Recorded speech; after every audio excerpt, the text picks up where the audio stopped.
Hi, I'm Tootie Wilson from Tootylicious, which you can find online. Today, I'm going to teach you to make a pumpkin whipped cream dip for ginger snaps. Let's get started. So I'm going to show you how to make a pumpkin whip dip for ginger snaps. So here I have some candy oil. And this is one of the best things that I have recently started using, and I'm kind of mad at myself for not using it first. And it's very potent. So it's about, if I'm not mistaken, it's 4 to 5 times more potent than regular extract. So I put some of that in there, and all you have to do is just mix it in.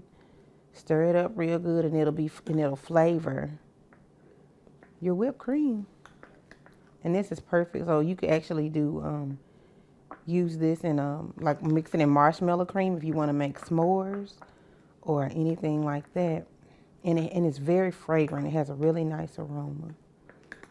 So you just mix it in and have it with your ginger snaps. So there you go. That's how you make a pumpkin whipped cream dip for ginger snaps.